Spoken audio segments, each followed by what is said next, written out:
Good afternoon, all of you. Myself Ravi Mandoi. Today's our topic is shock. तो उसका definition देख लेते हैं हम सबसे पहले. Circulatory shock, commonly known simply as shock, is a life-threatening medical condition that occurs due to inadequate substrate for aerobic cellular respirations. In the early stages, this is generally an inadequate tissue level of oxygen. तो shock क्या होता है? Shock एक life threatening condition है जिसके अंदर bodies के sales में ऑक्सीजन की भारी मात्रा में कमी हो जाती है. फ्लूइड बराबर होता है, ऑक्सीजन प्रॉपर तरीके से पहुंच नहीं पाता, लंग्स डैमेज हो जाते हैं कई बार पेशेंट को सांस लेने में बहुत ज़्यादा तकलीफ होती है. ये सब शॉक के कारण होता है. शॉक बहुत तरीके के होते हैं, हम आगे चल के पढ़ेंगे इनको, लेकिन प्रॉपर सेल्स को ऑक्सीजन का नहीं मिल पाना इज कॉल्ड एज शॉक. ठीक है. साइन एंड सिम्टम्स हम देखेंगे इसका. The presentation of shock is variable with some peoples having only minimal symptoms such as confusion and weakness. इसमें कुछ मेन सिम्टम्स होते हैं छोटे छोटे, और कई बार बहुत भारी मात्रा में सिम्टम्स का शो होना तय होता है. सिम्टम्स जैसे कन्फ्यूजन और वीकनेस, बहुत ज़्यादा कन्फ्यूजन हो जाना, वीकनेस बहुत ज़्यादा हो जाना, ये सब इसका साइन एंड सिम्टम्स होता है कि शॉक में पर्सन्स हो सकता है या शॉक में जा सकता है. While the general sign for all type of shock are low blood pressures, decreased urine output and confusions, these may not always be present. While a fast heart rate is common, those on beta blockers, those who are athletic, and in 30% of cases those with shock due to intra-abdominal bleeding may have a normal or slow heart rate. Specific subtypes of shock may have additional symptoms. Shock में general science होते हैं क्या क्या देखेंगे हम. Low blood pressure का बहुत ज़्यादा लो हो जाना, यूरिन आउटपुट बहुत कम हो जाना, कन्फ्यूजन बहुत ज़्यादा होना, ये सब चीज़ें प्रेजेंट होगी. जो भी पेशेंट शॉक का होगा उसके अंदर काफ़ी मात्रा में फ्लूइड का कम होना. फ्लूइड कम होगा तो अपने आप उसका ब्लड का प्रेशर कम हो जाएगा. दूसरी चीज़, जैसे बॉडी में फ्लूइड कम होगा तो बॉडी के सेल्स और टिश्यूज़ ऑक्सीजन और फ्लूइड मांगेंगे. फ्लूइड वहाँ तक पूरी तरह से पहुँचेगा नहीं तो पेशेंट को क्या होगा, कन्फ्यूजन होगा. और उसके बाद में दूसरी चीज़, यूरिन आउटपुट भी कम हो जाएगा. फ्लूइड कम है तो यूरिन आउटपुट कम है, फिल्ट्रेशन कम होगा. While a fast heart rate, इससे क्या होगा, हार्ट रेट भी कम ज़्यादा हो सकता है, एरिथमिया हो सकता है, हार्ट रेट का बहुत ज़्यादा कम होना हो सकता है इसके अंदर. बीटा ब्लॉकर्स जो पेशेंट लेते हैं, दोज वो एथलीट्स होते हैं, 30% केसेस इनमें ज़्यादा देखे जाते हैं.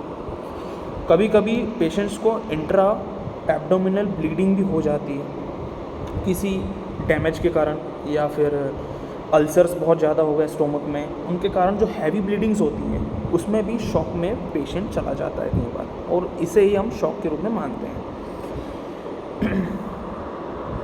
तो शॉक के टाइप्स देख लेते हैं हम, क्या क्या टाइप्स होते हैं, आगे पढ़ाते जाते हैं. Hypovolaemic shock, cardiogenic shock, distributive shock, progressive shock, है ना. तो हम पहला देखेंगे hypovolaemic shock. Hypovolaemia is a direct loss of effective circulation blood volume leading to a rapid weak thready pulse due to decrease blood flow combination with tachycardia.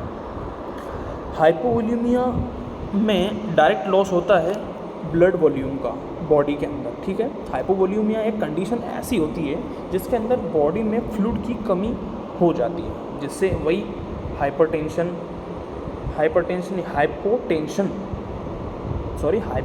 हो जाता है. और रैपिड और वीक थ्रेडी पल्स कभी कभी rapid और कभी कभी वीक पल्स आएगी.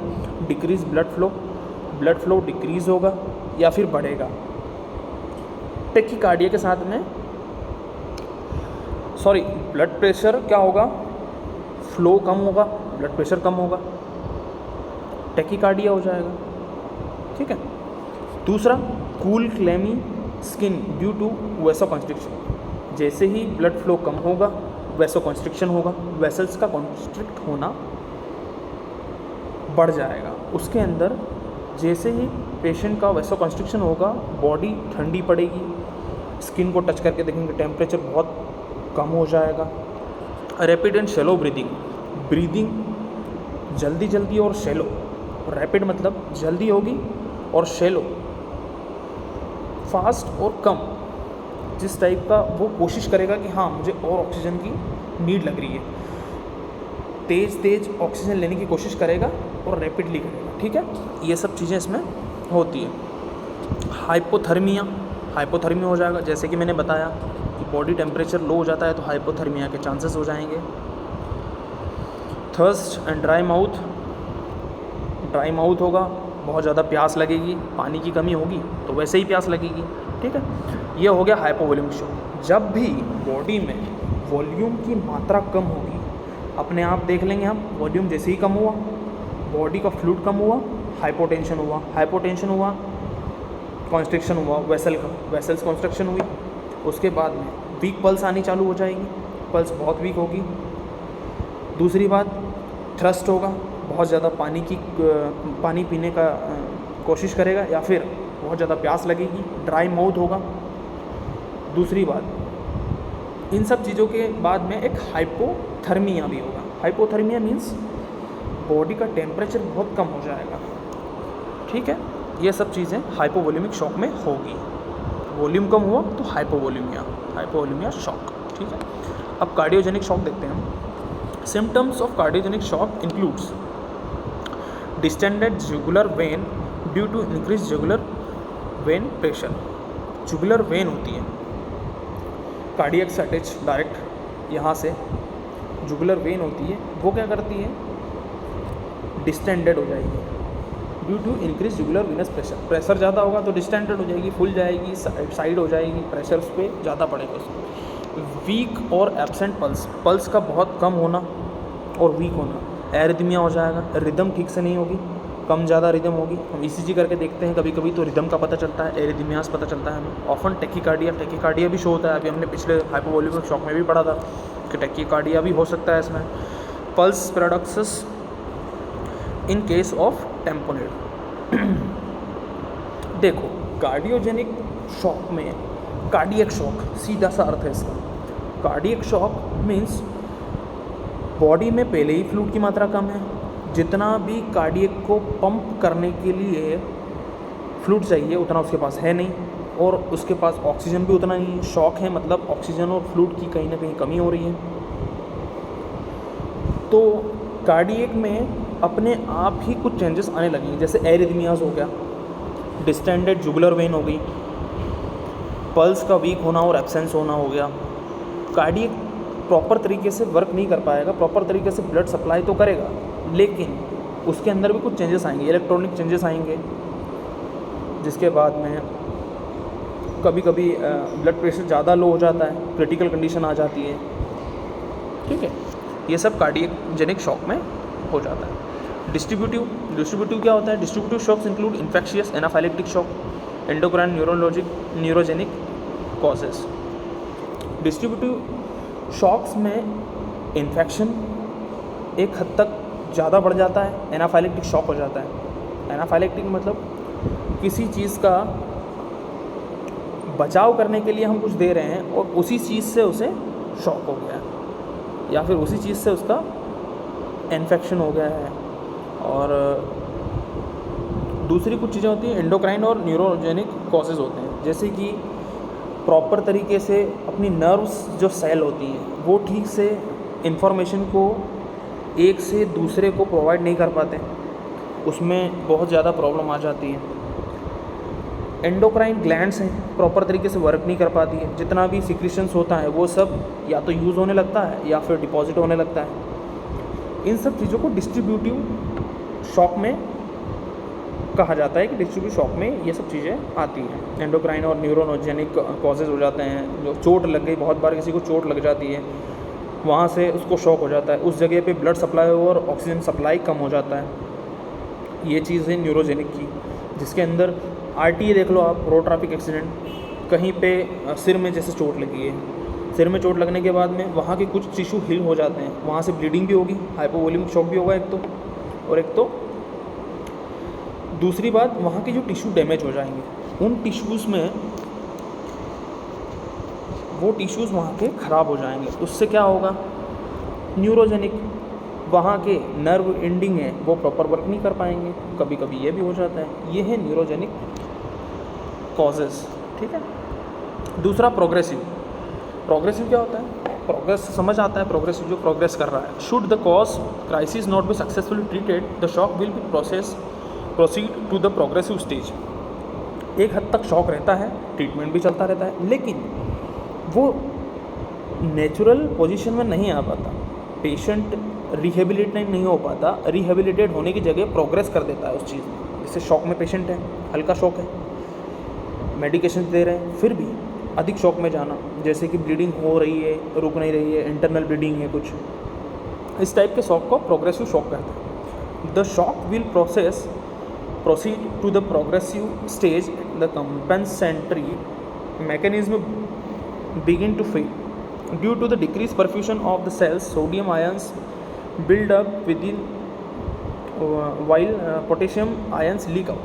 इसमें क्या होता है, सोडियम ज़्यादा मात्रा में बॉडी पकड़ के रख रही है, फ्लूइड में पकड़ के रखा है, तो क्या होगा, सोडियम जैसे होगा वहाँ पर फ्लूइड का कलेक्शन हो जाएगा, पोटेशियम बाहर हो रहा है, तो पोटेशियम लीक हो रहा है, तो भी न्यूरोजेनिक शॉक होने के भी चांसेस हैं। इसमें क्या होगा, नर्व प्रॉपर तरीके से काम नहीं कर पाएंगे, आयंस का डिस्टर्बेंस हो जाएगा, जो भी आयंस चाहिए हमें, पोटेशियम और सोडियम का हमें बैलेंस करके रखना है बॉडी में। पोटेशियम ही लीक हो जाएगा तो सोडियम बढ़ जाएगा अपने आप, सोडियम लीक हो गया तो पोटेशियम बढ़ जाएगा।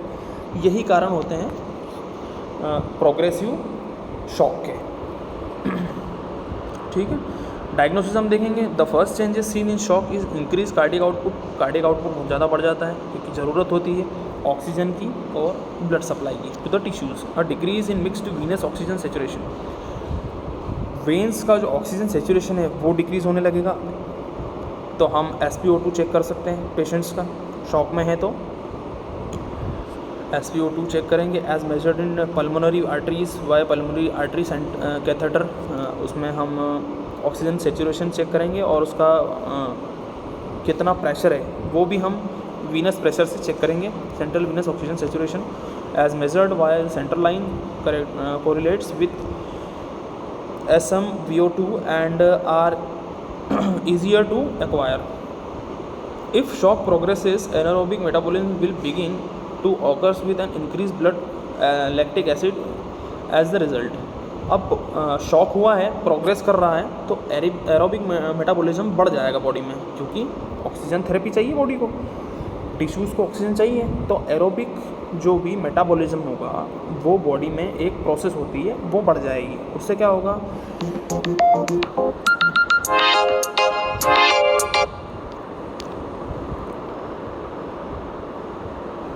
लेबोरेटरी टेस्टेड हम करेंगे, जैसे एक्सरे हो गया, सोनोग्राफी हो गई, और पेशेंट्स को हम ऐसे भी डायग्नोस कर सकते हैं कि ये सबसे पहले पेशेंट हमारे पास आया शॉक वाला, तो हम उसको कैसे कैसे डायग्नोस करेंगे कि इससे शॉक वाला है क्या है।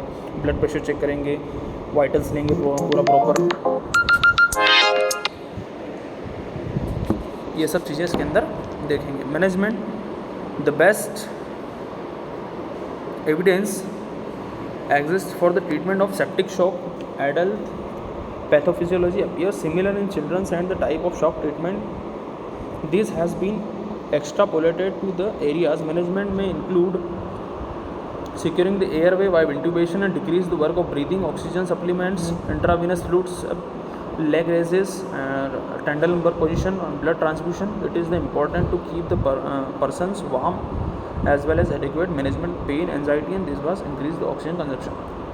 मैनेजमेंट, शॉक का पेशेंट जैसे ही हमारे पास आया हम उसका मैनेजमेंट कैसे करेंगे। सबसे बेहतर तरीके हैं मैनेजमेंट करने के, जो कि कैजुअल्टी में जैसे ही पेशेंट आता है हम पेशेंट देखते हैं कि पेशेंट का सबसे पहले पैथोफिजियोलॉजी चेक करेंगे। सिमिलर चिल्ड्रंस में भी ये यही करेंगे। Shock treatment has been explored management में इंक्लूड एयरवे। सबसे पहले हम देखेंगे कि पेशेंट ब्रीदिंग कितना है, वाइटल चेक करेंगे, उसका सैचुरेशन देखेंगे, ब्लड प्रेशर चेक करेंगे, उसका ब्लड शुगर लेवल चेक करेंगे। ये सारी चीज़ें चेक करने के बाद में ऑक्सीजन थेरेपी सबसे पहले स्टार्ट करेंगे। इंट्यूबेट होना करना पड़ सकता है पेशेंट को, अगर ज़्यादा सेप्टिक शॉक में है या फिर हाइपोवोलेमिक शॉक में है तो उसको इंट्यूबेट करके फटाफट उसको ऑक्सीजन थेरेपी ऑक्सीजन मास्क से देंगे। उसके बाद में इंट्यूबेट करने के बाद में ब्रीदिंग सबसे मेन है। ब्रीदिंग उसको हम एयरवे सिक्योर करके ब्रीदिंग दे देंगे। उसके बाद ऑक्सीजन सप्लीमेंट तो हो गया है अपना, इंट्रावीनस फ्लूइड्स कनेक्ट कर देंगे, आईवी लाइन लगा के इंट्रावीनस फ्लूइड दे देंगे। कहीं कहीं क्या करते हैं, लेग को उठा देते हैं और सिर को नीचे कर देते हैं, टेंडरलिंगबर्ग पोजीशन में। इस टाइप की जो पोजीशन होती है जिसमें सिर नीचे होता है और लेग्स ऊपर होते हैं, जिससे क्या फ्लो होता है जो ब्लड का वो पूरी बॉडी में आराम से अच्छे से हो जाता है। एंजाइटी दूर करने के लिए उसे एंटी एंजाइटी ड्रग दे देंगे। उसके बाद पेन मैनेजमेंट करने के लिए जो पेन की जो कुछ ड्रग्स थी वो दे देंगे। तो हम शॉक को ऐसे मैनेज कर सकते हैं। फ्लूइड थेरेपी में एग्रेसिव इंट्रावेनस फ्लूइड एग्रेसिव दे सकते हैं, जितना फ्लूइड लग रहा है पेशेंट की बॉडी के वेट के अकॉर्डिंग, जितना भी हम फ्लूइड देना चाहें डॉक्टर्स के अकॉर्डिंग वो फ्लूइड हम चलाते हैं। उसके बाद मेडिकेशंस में वैसोप्रेसर्स दे सकते हैं। बीपी ज़्यादा कम है, ब्लड लॉस ज़्यादा हो गया है तो वैसोप्रेसर दे के कॉन्स्ट्रिक्ट करा के उनको ये मेडिकेशंस दे के हम वापस नॉर्मल ब्लड प्रेशर मेंटेन कर सकते हैं। ठीक है। ट्रीटमेंट के गोल्स क्या क्या होने चाहिए? तो goals treatment achieve the urine output बेहतर हो। ट्रीटमेंट के हमारे गोल्स होने चाहिए। यूरिन आउटपुट कम हो जाता है पेशेंट्स का हाइपोवोलेमिक शॉक्स में, तो यूरिन आउटपुट बेहतर हो। सेंट्रल वीनस प्रेशर बढ़िया हो, कम ज़्यादा ना हो। मीन आर्टरी प्रेशर भी 65 से 95 mmHg हो। ट्रॉमास बहुत ज़्यादा हो जाते हैं तो क्या होता है, ब्लीडिंग बहुत ज़्यादा हो जाती है। इन सब को देखते हुए ट्रीटमेंट के गोल्स सेट करने हैं, गोल्स के अकॉर्डिंग ही पेशेंट का ट्रीटमेंट करना है। मान लीजिए कहीं एक पेशेंट आया हमारे पास, बहुत ज़्यादा ब्लीडिंग हुई है, तो हमारे ट्रीटमेंट के गोल्स शुड भी वहाँ पर होने चाहिए कि हाँ हमारे ये गोल्स हैं, पहले हम इन चीज़ों का हम ट्रीटमेंट करके पेशेंट्स को वापस नॉर्मल स्थिति में लाने की कोशिश करेंगे। गोल्स में क्या क्या हो सकता है, हाइपोवोलेमिक शॉक है या फिर कार्डियोजेनिक शॉक है या फिर ब्लड लॉस बहुत ज़्यादा है तो हम क्या करेंगे, पेशेंट को सबसे पहले फ्लूइड थेरेपी देंगे। हमारा गोल अचीव करेंगे कि फ्लूइड उसका मेंटेन हो जाए, ब्लड चढ़ाएंगे, ब्लड की अगर आवश्यकता लग रही है तो कि मेंटेन हो जाए। ऑक्सीजन थेरेपी देंगे कि वो ऑक्सीजन उसको प्रॉपर मिल पाए, और वीनस प्रेशर आर्टरी प्रेशर देख के हम ये सब चीज़ें डिसाइड करते हैं जो ट्रीटमेंट्स के गोल होते हैं। ठीक है, आज की हमारी क्लास यहीं ख़त्म होती है। Thank you so much.